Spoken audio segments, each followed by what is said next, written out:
Yeah. See, I know you probably gonna dissect this every which way, but I hope that while you looking, you see the real pain and the real struggle. Yeah. They gon' tell me be quiet. They gon' say I'm stirring up the pot. They gon' say I'm too emotional. They gon' say I need to calm down. Usually I hold it in. I don't wanna mess the paper up. I don't wanna be too aggressive. That can make you uncomfortable. But do you know what it feel like? Handcuffs, scared for your life. Pray to God he ain't had a bad day. This could be your very last night. This is so exhausting. Lord knows we tired. They say wait for the facts, like I can't believe my eyes. Wake me up from this nightmare. Tell me this ain't true. Do black men have rights? Do black men bear the image of God too? Cause if we do, then tell me why we always get shot down. Why we can't get a trial day? Why is death the only answer now? I know that it's good cops work the office of Fitzgerald at my church. Curious, cautious, confused, alone. These are just some of the things that people in a community just like this here in Detroit feel when they look in the news and they see all the social injustice, when they hear all the craziness, including the cops being killed, when they see people dying right on their phones for no reason, without anybody seeming like they care. You know, I looked at the news and I saw what happened with Alton, and I saw what happened with Philando, and I wanted my company, Push Detroit, to do something about it. And I wanted it to be more than just hearing our cries and hearing our cries, but hearing our voices. And I feel like the people have a voice. So I put this together so that you can hear the voice of the people. And I hope it will open your eyes, and I hope that it will motivate you to do something great yourself.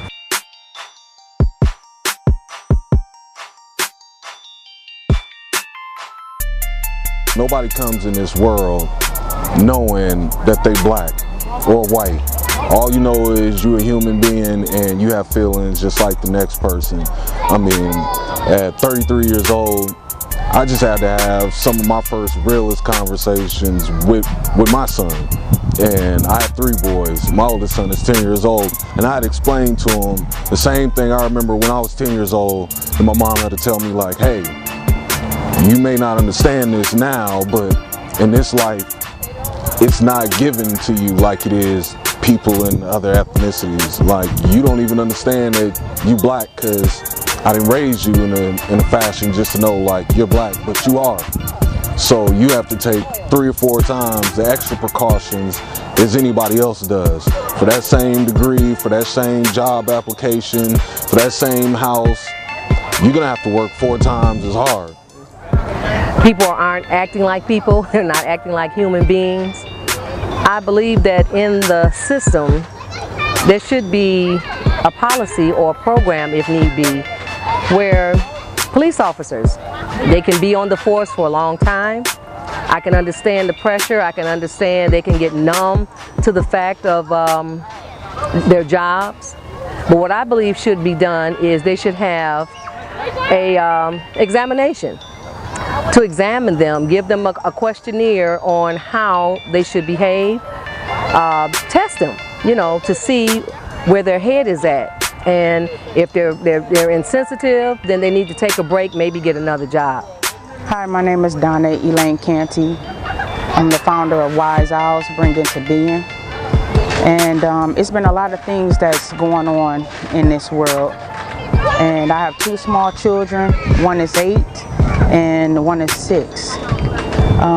There is a seriousness in this world, but I think most importantly that it's important that everybody comes together as one, as a unit, being whole, having love, and being able to do something about it instead of always talking.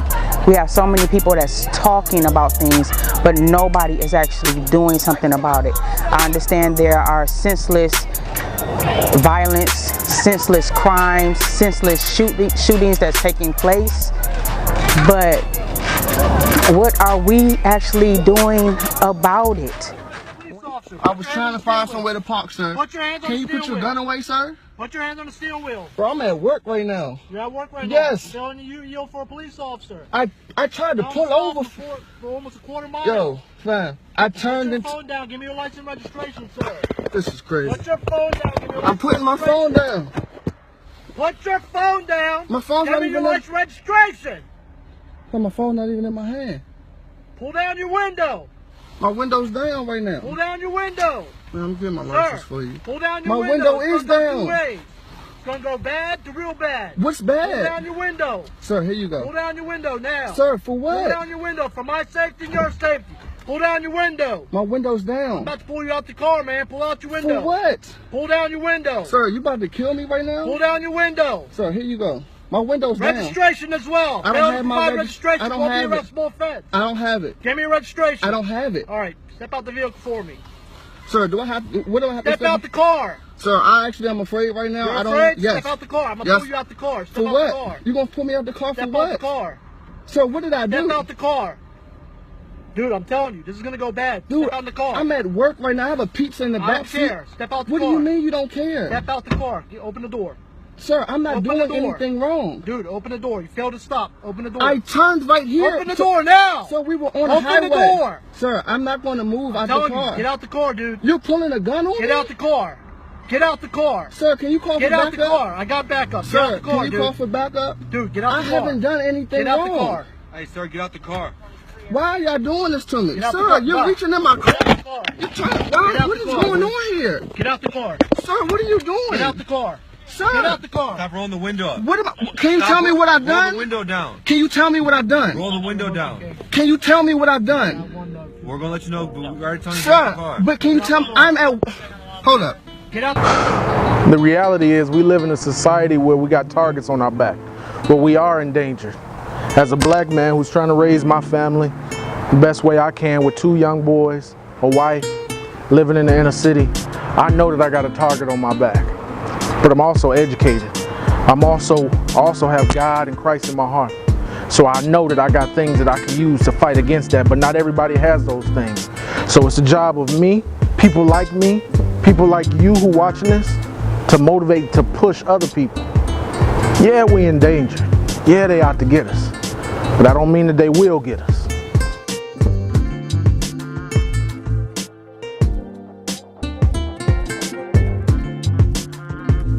In the light of everything that's going on, I'm not fearful.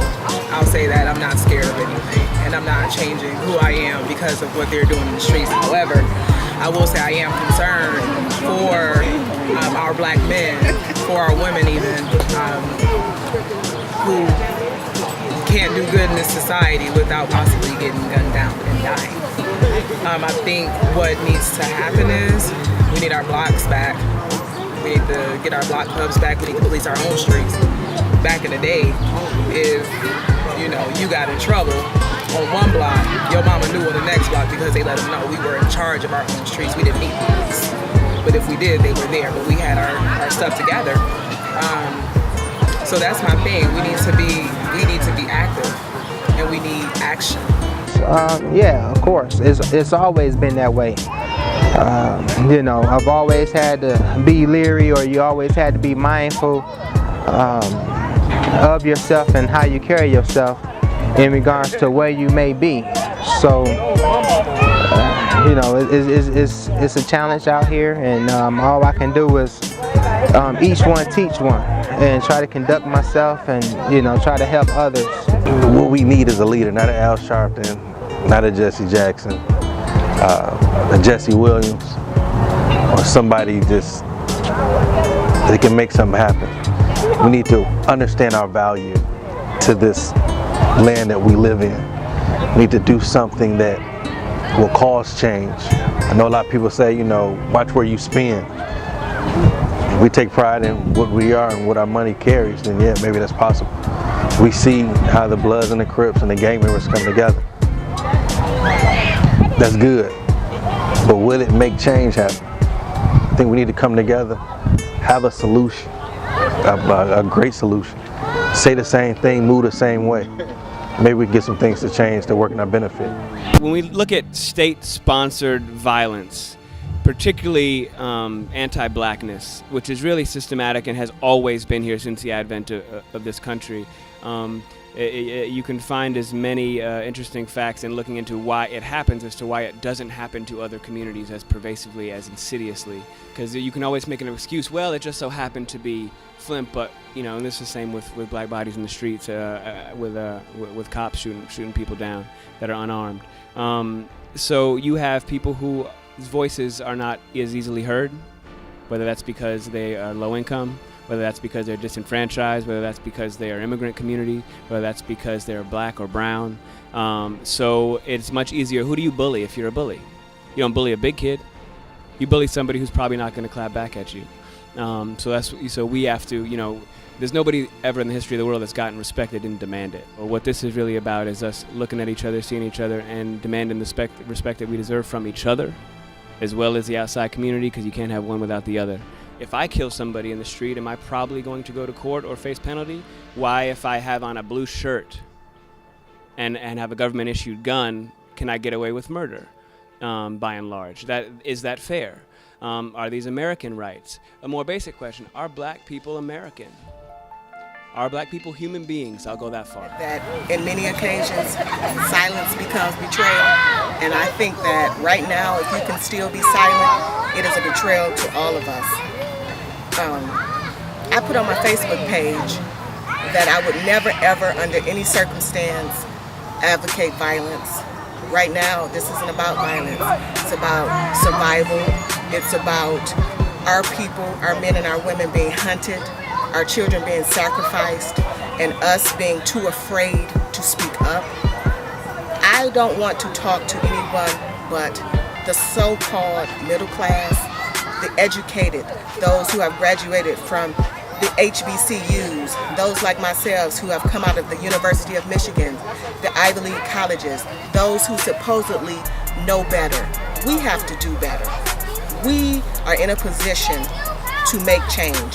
If you don't know better, you can't do better, but we can. Being the daughter, you know, of a black man, and being the wife of a black man, being the sister to a black brother, you know what I mean? It's just very difficult to kind of think that the very system that we look to for protection, you know, is what is accelerating the fear and the anxiety, you know, and to know that it's not a paranoia, or, you know, we're not paranoid. These are situations that are happening right now in real life, in real time, and I just would have never thought in a million years that our world would be where it is today.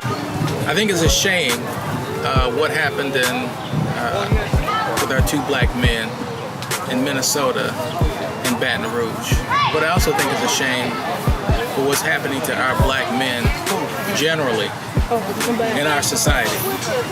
Our black men and our black women, but our black men are targets and are actually being assassinated for the purpose of keeping the black race down. One of the things that we can do as a people is to educate ourselves, educate each other, and be responsible for our actions. Black Friday, a large rally and protest against violent tragedies seen across the nation this week. 7 Action News reporter Aaron Baskerville is live downtown in the middle of it all right now. Aaron, how's it going? Well, just take a listen right here. You can hear it. Look.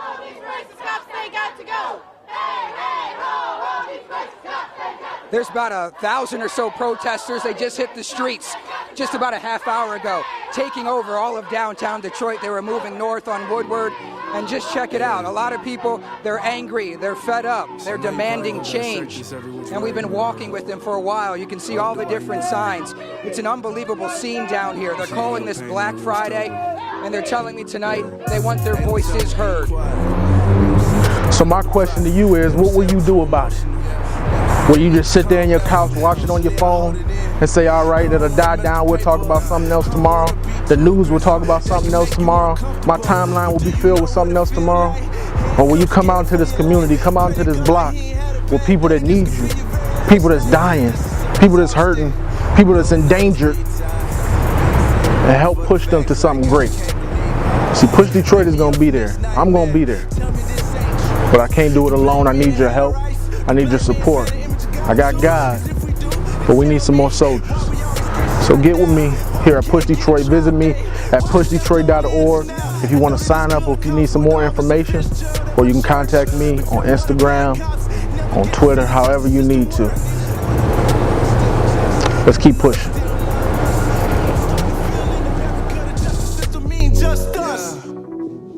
And I don't have no explanation. I'm just hurt. And I know that it's complicated, but it still hurts. We supposed to be free.